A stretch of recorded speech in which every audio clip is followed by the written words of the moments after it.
Salam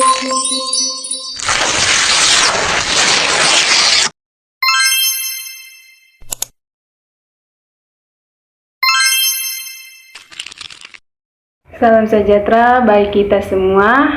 Perkenalkan, nama saya Jinian Cianin dengan NIM 221F 10154 dari Prodi PLB Universitas PGRI Argo Puro Jember. Di video ini saya akan menjelaskan tentang pengertian, klasifikasi, dan karakteristik anak tunalaras dan beberapa tambahan materi. Yang pertama, saya akan membahas tentang pengertian anak tunalaras. Istilah resmi tunalaras baru dikenal dalam dunia pendidikan luar biasa atau PLB. Istilah tunalaras berasal dari kata tuna yang berarti kurang dan laras berarti sesuai. Jadi, anak tunalaras berarti anak yang bertingkah laku kurang sesuai dengan lingkungan, perilakunya sering bertentangan dengan norma-norma yang terdapat di dalam masyarakat tempat ia berada. 1.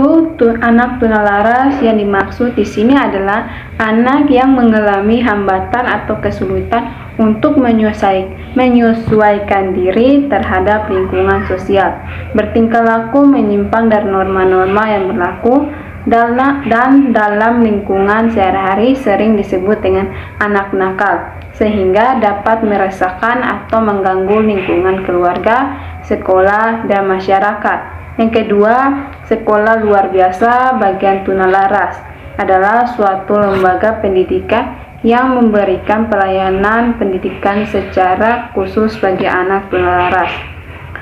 Saat ini penyelenggara pendidikan anak tunalaras ialah Departemen Pendidikan Nasional, Departemen Kehakiman, Departemen Sosial, dan lembaga sosial atau yayasan. Ketiga, pendidikan terpadu adalah sistem penyelenggara program pendidikan bagian anak yang memerlukan layanan pendidikan khusus, termasuk tunalaras yang diselenggarakan bersama anak normal di lembaga pendidikan umum dengan menggunakan kurikulum umum yang berlaku di lembaga pendidikan yang bersangkutan. Adapun mata pelajaran yang tidak dapat dilaksanakan oleh anak yang memerlukan pelayanan khusus tersebut diganti dengan pelajaran lain yang dapat dilakukan oleh anak yang bersangkutan. 4. Sekolah khusus, kelas khusus. 4. Kelas khusus adalah suatu bentuk layanan pendidikan bagi anak yang memerlukan pelayanan pendidikan khusus, termasuk anak tunalaras melalui kelompok belajar di lembaga pendidikan umum dengan menggunakan kurikulum umum yang berlaku di lembaga pendidikan yang bersangkutan. 5. Guru pembimbing khusus atau guru bantu adalah guru khusus yang bertugas sekolah umum untuk memberikan bimbingan dan layanan kepada anak tunalaras yang mengalami kesulitan dan mengikuti pendidikan dan sosialisasi dalam kehidupan sehari-hari di sekolah yang menyelenggarakan pendidikan terpadu bagi anak tunalaras. Penggunaan istilah tunalaras sangat bervariasi berdasarkan sudut pandang tiap-tiap ahli yang menanganinya, seperti halnya pekerja sosial menggunakan istilah sosial maladjustmenter. Seperti halnya pekerja sosial menggunakan istilah sosial maladjustment terhadap anak yang melakukan penyimpangan tingkah laku. Para ahli hukum menyebutkan dengan juvenile atau delinquency dalam peraturan pemerintah nomor 72 tahun 191 disebut bahwa tunalaras adalah gangguan atau hambatan atau kelainan tingkah laku sehingga kurang dapat menyelesaikan diri dengan baik terhadap lingkungan keluarga, sekolah, dan masyarakat. Sementara itu, masyarakat lebih mengenal dengan istilah anak nakal, Seperti halnya istilah definisi mengenai tunalaras juga beraneka ragam.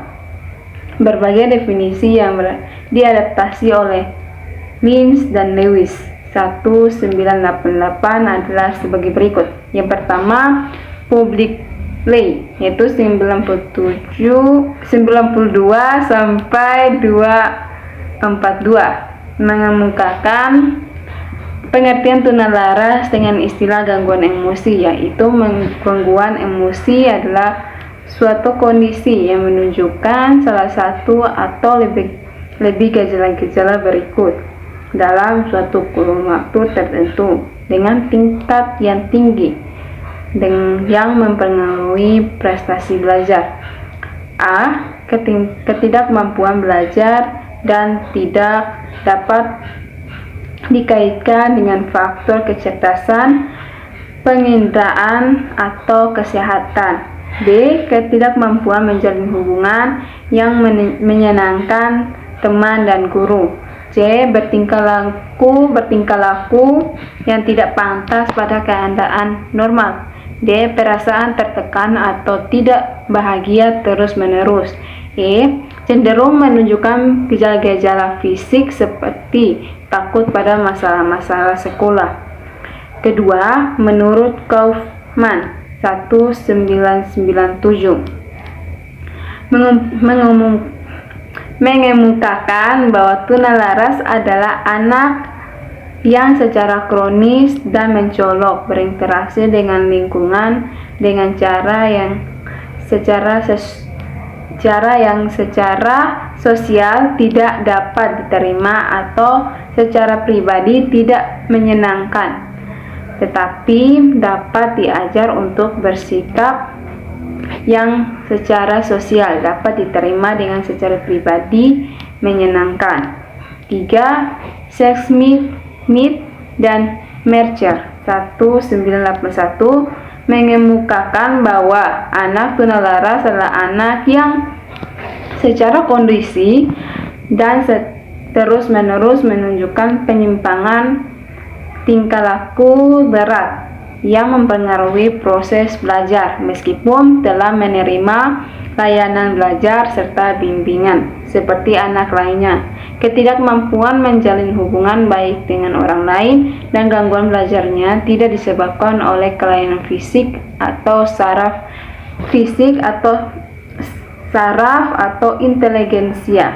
4. Nelson 1981 mengemukakan bahwa tingkah laku seorang murid dikatakan menyimpang jika A. menyimpang dari perilaku yang oleh orang dewasa dianggap normal menurut usia dan jenis kelamin. B. Penyimpangan terjadi dengan frekuensi dan intensitas tinggi. C. Penyimpangan terlangsung dalam waktu yang relatif lama. Dari beberapa definisi di atas dapat disimpulkan bahwa membuat definisi atau batasan mengenai tunalaras sangatlah sulit karena definisi tersebut harus menggambarkan keadaan anak tunalaras secara jelas. Beberapa komponen yang penting diperhatikan adalah 1. Adanya penyimpangan perilaku yang terus-menerus menurut norma yang berlaku sehingga menimbulkan ketidakmampuan belajar dan penguasaan diri. 2. Penyimpangan itu tetap ada walaupun telah menerima layanan belajar serta bimbingan. Yang B. Klasifikasi anak tunalaras.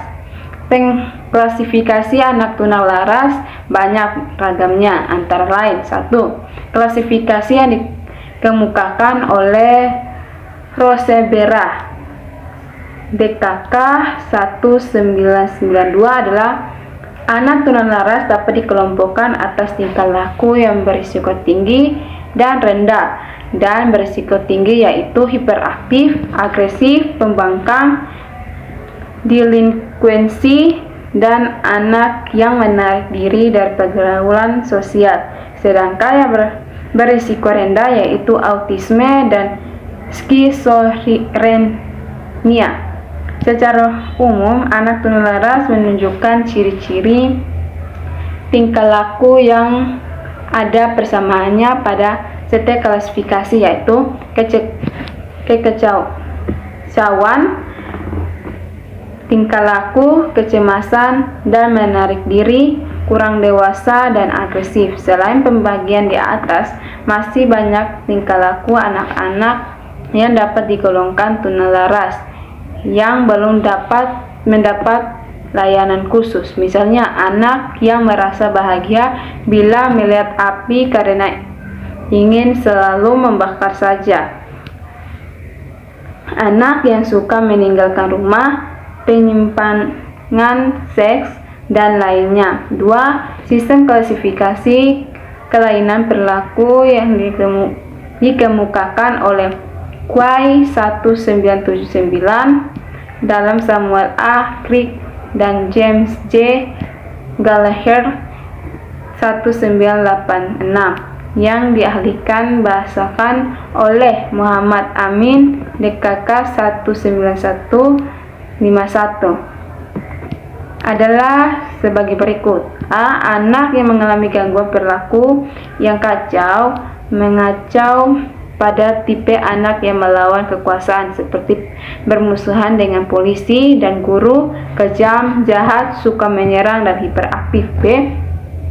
Anak yang cemas menarik diri adalah anak yang pemalu, takut, suka menyendiri, peka, dan penurut.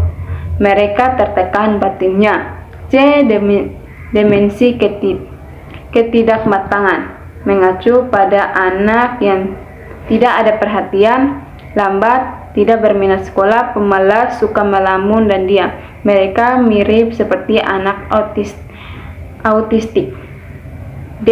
Anak agresi sosialisasi mempunyai ciri atau masalah perilaku yang sama dengan gangguan perilaku yang bersosialisasi dengan geng tertentu. Anak tipe ini termasuk dalam perilaku pencurian dan pembolosan. Mereka merupakan suatu bahaya bagi masyarakat umum. Kita masuk ke yang C, itu karakteristik anak tunalaras. Karakteristik yang dikemukakan oleh Halahan dan Kaufman 1986 berdasarkan dimensi tingkat laku anak tunalaras adalah sebagai berikut. 1.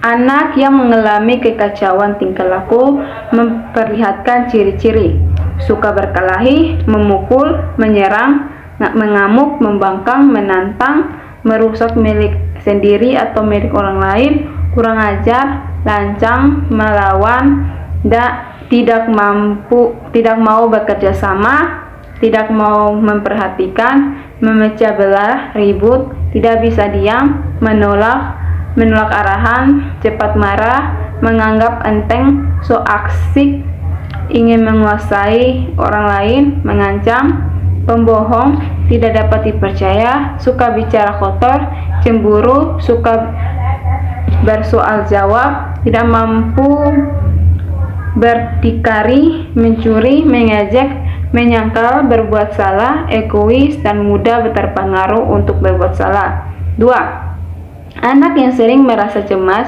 dan menarik diri dengan ciri khawatir, cemas, ketakutan, kaku, pemalu, segan, menarik diri, tersaing, tak berteman, rasa tertekan, sedih, terganggu, rendah diri, dingin, malu, kurang percaya diri, mudah bimbang, sering menangis, pendiam, dan suka berhasia. 3. Anak yang kurang dewasa dengan ciri-ciri yaitu pelamun, kaku, berangan-angan, pasif, mudah dipengaruhi, pengantuk, bosan, dan kotor. 4. Anak yang agresif bersosialisasi dengan ciri yaitu mempunyai komplotan jahat, mencuri bersama kelompoknya, loyal terhadap teman nakal, berkelompok dengan geng, suka di luar rumah sampai larut malam, bolos sekolah, dan minggat dari rumah. Berikut ini akan dikemukakan karakteristik yang berkaitan dengan segi akademik, sosial, atau emosi, fisik, atau kesehatan anak tunalaras. Yang pertama, karakteristik akademik. Kelainan perilaku akan mengakibatkan adanya penyelesaian sosial dan sekolah yang buruk. Akibat penyelesaian yang buruk terhadap dalam belajarnya diperlihatkan ciri-ciri sebagai berikut. A. Pencapaian hasil belajar yang jauh di bawah rata-rata. B. Seringkali dikirim ke sekolah, ke ruang atau ruangan bimbingan untuk tindak disiplin. C. Seringkali tidak naik kelas atau bahkan keluar sekolahnya. D. Seringkali membolos sekolah. E. Lebih sering dikirim ke lembaga kesehatan dengan alasan sakit perlu istirahat. F. Anggota keluarga terutama orang tua lebih sering mendapat panggilan dari petugas kesehatan atau bagian absensi. G. Orang yang bersangkutan lebih sering berurusan dengan polisi. A. Lebih sering menjalani masa percobaan dari yang berwenang. I. Lebih sering melakukan pelanggaran hukum dan pelanggaran tanda-tanda lalu lintas. J. Lebih sering dikirim ke klinik bimbingan. Yang kedua, karakteristik sosial atau emosional. Karakteristik sosial atau emosional anak tunalaras dapat dijelaskan sebagai berikut. A. Karakteristik sosial. 1. Masalah yang menimbulkan gangguan bagi orang lain dengan ciri-ciri perilaku tidak diterima oleh masyarakat yang biasanya melanggar norma budaya dan perilaku melanggar aturan keluarga, sekolah, dan rumah tangga. Yang kedua, perilaku tersebut ditandai dengan tindakan agresif, yaitu tidak mengikuti aturan, bersifat mengganggu, mempunyai sikap membangkang atau menentang, dan tidak dapat bekerja sama. Yang ketiga, melakukan kejahatan remaja seperti telah melanggar hukum. B. Karakteristik emosional. 1. Adanya hal yang menimbulkan penderitaan bagi anak seperti tertekan batin dan rasa cemas. Kedua, adanya rasa gelisah seperti rasa malu, rendah diri, ketakutan, dan sangat sensitif atau perasa. Yang ketiga, karakteristik fisik atau kesehatan. Karakteristik fisik atau kesehatan anak tunalaras ditandai dengan adanya gangguan makan, gangguan tidur, dan gangguan gerak. Seringkali anak merasakan ada sesuatu yang tidak beres pada jasmaninya. Ia mudah mendapat kecelakaan, merasa cemas terhadap kesehatannya, merasa seolah-olah sakit. Kelainan ini yang berwujud kelainan fisik seperti gagap, membuang air tidak terkendali, sering mengompol, dan jorok. Berikutnya kita akan masuk ke penggolongan anak tunalaras. Penggolongan anak tunalaras dapat ditinjau dari segi gangguan atau hambatan dan kualifikasi berat ringannya kenakalan dengan penjelasan. 1. Menurut jenis gangguan atau hambatan. 1. A. Gangguan emosi. Anak tunalaras yang mengalami hambatan atau gangguan emosi terwujud dalam 3 jenis perbuatan, yaitu senang sedih, lambat cepat marah, dan rileks sampai tertekan. Secara emosinya menunjukkan sedih, cepat tersinggung atau marah, rasa tertekan, merasa cemas, dan merasa cemas. Gangguan atau hambatan terutama tertuju pada keadaan dalam dirinya. Macam-macam gejala hambatan emosi yaitu 1. Getar, yaitu suatu reaksi terhadap suatu ancaman yang tidak disadari, misalnya ketakutan yang kurang jelas objeknya. Kedua, takut, yaitu reaksi kurang senang terhadap macam benda, makhluk, keadaan, atau waktu tertentu. Pada umumnya anak merasa takut terhadap hantu, monyet, tengkorak, dan sebagainya. 3. Gugup nervous, yaitu rasa cemas yang tampak dalam perbuatan-perbuatan aneh, gerakan pada mulut seperti menyendot jari, gigit jari, dan mengulurkan lidah. Gerakan aneh sekitar hidung seperti mencungkil hidung, mengusap-ngusap, atau menghisutkan hidung. Gerakan sekitar jari seperti mencungkil kuku, mengilik-ngilik tangan, dan mengepalkan jari. Gerakan sekitar rambut seperti mengusap-ngusap rambut, mencabuti atau mencakar rambut. Demikian pula gerakan seperti menggosok-gosok, mengedipkan mata, dan menyiritkan muka, dan sebagainya. 4. Sikap iri hati yang selalu merasa kurang senang apabila orang lain memperolehkan keuntungan dan kebahagiaan. 5. Perusak, yaitu memperlakukan benda-benda di sekitarnya menjadi hancur dan tidak berfungsi. 6. Malu, yaitu sikap yang kurang menantang dalam menghadapi tuntutan kehidupan. Mereka kurang berang menghadapi kenyataan pergaulan. 7. Rendah diri, yaitu sering minder yang mengakibatkan tindakannya melanggar hukum karena perasaan tertekan. Yang B. Gangguan sosial. Anak ini mengalami gangguan atau merasa kurang senang menghadapi pergaulan. Mereka tidak dapat menyesuaikan diri dengan tuntutan hidup bergaul.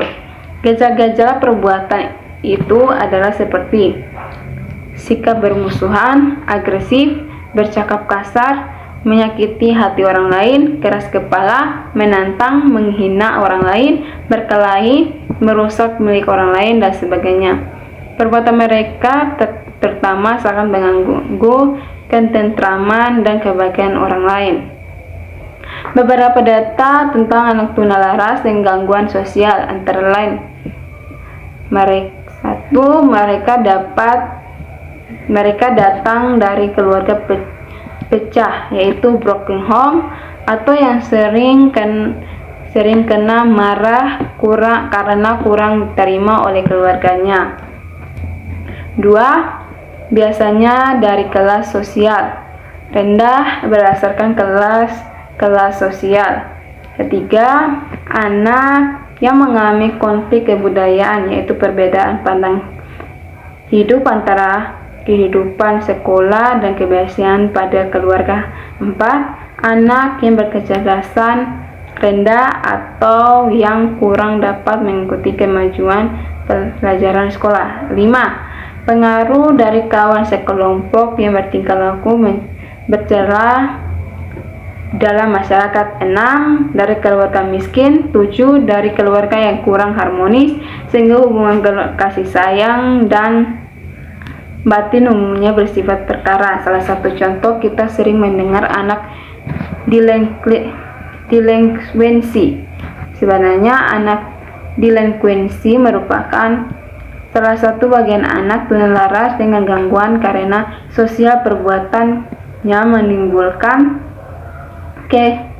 kegoncangan terhadap ketidakbahagiaan atau ketidaktentraman bagi masyarakat. Perbuatannya termasuk pelanggaran hukum seperti perbuatan mencuri, menipu, menganiaya, membunuh, mengeroyok, menodong, menghisap ganja, anak kecanduan narkotika, dan sebagainya. Klasifikasi berat ringannya kenakalan. Ada beberapa kriteria yang dapat dijadikan pedoman untuk menetapkan berat ringannya. Kriteria itu adalah: 1. Besar kecilnya gangguan emosi, artinya semakin tinggi memiliki perasaan negatif terhadap orang lain, makin dalam rasa negatif, semakin berat tingkat kenakalan anak tersebut. Kedua, frekuensi tindakan, artinya frekuensi tindakan semakin sering dan tidak menunjukkan penyesalan terhadap perbuatan yang kurang baik, semakin berat kenakalannya. Semakin ringan pelanggarannya atau kejahatan yang dilakukan dapat diketahui dari sanksi hukum. Ketiga, tempat atau situasi kenakalan yang dilakukan, artinya anak berani berbuat kenakalan di masyarakat sudah menunjukkan berat dibandingkan dengan apabila di rumah. Keempat, mudah sukarnya dipengaruhi untuk bertingkah laku baik. Para pendidikan atau orang tua yang dapat mengetahui sejauh mana dengan segala cara memperbaiki anak. Anak bandel dan keras kepala sukar mengikuti pertunjukan termasuk kelompok berat. Kelima, tunggal atau ganda ketunaan yang dialami. Apabila seorang anak tunalaras juga mempunyai ketunaan lain, maka dia termasuk golongan berat dalam pembinaannya, karena maka kriteria ini dapat menjadi pedoman pelaksanaan penempatan berat ringan kenakalan untuk dipisah dalam pendidikannya. Berikut adalah teknik mengenal anak tunalaras. Ada beberapa cara untuk menetapkan tunalaras, yaitu 1.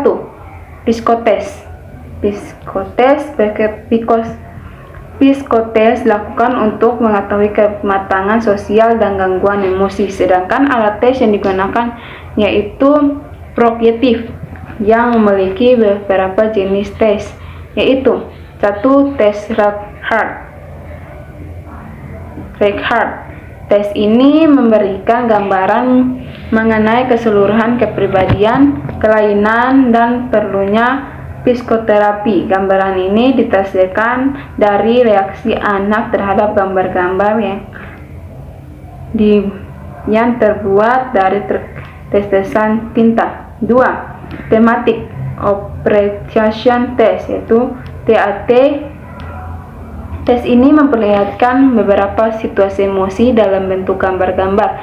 Gambaran kepribadian nampak dari tafsiran anak mengenai situasi emosi tersebut untuk disediakan skala khusus. Yang ketiga, tes gambar orang. Dalam tes ini, persoalan-persoalan emosi nampak dari gambar yang harus dibuat oleh anak.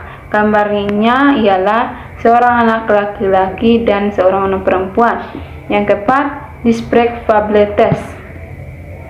Tes ini memberikan gambaran mengenai iri hati, rasa dosa, rasa cemas, tanggapan terhadap diri sendiri, ketergantungan kepada orang lain, dan sebagainya. Yang berhak melakukan psikotes dan mengumumkannya adalah psikolog, psikiater, konselor, atau orang lain di bawah bimbingannya. Tenaga-tenaga ini ada yang membuka praktek sendiri, ada pula yang tidak membuka praktek sendiri, tetapi bekerja di Fakultas Psikolog, Fakultas Kedokteran, Lembaga Kesehatan Jiwa, Balai Bimbingan dan Penyuluhan, Biro Konsultasi Psikolog, dan sebagainya. Yang kedua, Sosiometri adalah alat tes yang digunakan untuk melihat atau mengetahui suka atau tidaknya seseorang. Caranya ialah ditanyakan kepada anggota kelompok siapa di antara anggotanya yang mereka sukai. Setiap anggota hendaknya memilih menurut pilihannya sendiri. Dari jawaban itu akan mengetahui siapa orang yang dia sukai oleh para anggota. Perlu diperingati bahwa hasil-hasil sosiometri adalah hasil sementara yang perlu ditelah lebih lanjut. Anak yang terpencil dalam suatu saat belum tentu anak yang tunalaras, bahkan mungkin tidak terpencil lagi dalam sosiometri berikutnya. Walaupun demikian, sosiometri dapat dipakai bersama-sama dengan cara lain. 3. Membandingkan dengan tingkah laku anak pada umumnya. Keadaan tunalaras dapat diketahui dengan jalan bandingkan tingkah laku anak dengan tingkah laku anak pada umumnya. Pekerjaan membandingkan boleh dilakukan oleh setiap orang dewasa. Anak yang jahat dapat diketahui jahatnya oleh masyarakat. Demikian juga anak yang tidak jahat tetapi kelakuannya tidak sesuai dengan norma yang berlaku. Diketahui oleh beberapa masyarakat, masyarakat mempunyai ketentuan-ketentuan untuk menetapkan jahat dan tidaknya atau serasi dan tidaknya tingkat laku para anggotanya. Siapa yang melanggar ketentuan ini akan dibenci, dimarahi, diasingkan, malah ditindak, tetapi yang baik akan dihargai, diterima, kehadirannya malah dipuji. Adanya gangguan emosi dan gangguan sosial karena penyelesaian yang salah. Tanda-tandanya antara lain: 1. Hubungan antar keluarga, teman sepermainan, teman sekolah ditanggapi dengan tidak menyenangkan. 2. Segan bergaul atau terasingkan. 3. Suka melarikan diri dari tanggung jawab. 4. Menangis, kecewa, berdusta, menipu, mencuri, menyakiti hati, dan sebagainya. Atau sebaliknya, sangat ingin dipuji dan tidak pernah menyulitkan orang lain, dan sebagainya. 5. Penakut dan kurang percaya diri pada diri sendiri. 6. Tidak mempunyai inisiatif dan tanggung jawab, kurang berkeberanian, dan sangat tergantung pada orang lain. 7. Agresif terhadap diri sendiri, curiga, tak acuh, banyak khayal, memperlihatkan perbuatan gugup, misalnya menggigit kuku, komat kamit, dan sebagainya. Anak tunalaras memiliki rasa harga diri kurang dan tanda antara lain: 1. Terlalu mempersoalkan kekurangan diri, sering minta maaf, takut akan tampil di muka umum, takut bicara, dan sebagainya.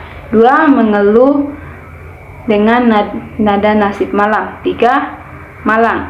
3. Segan melakukan hal-hal yang baru atau tidak dapat mengungkapkan kekurangannya. 4. Selalu ingin sempurna, tidak puas dengan apa yang telah diperbuat.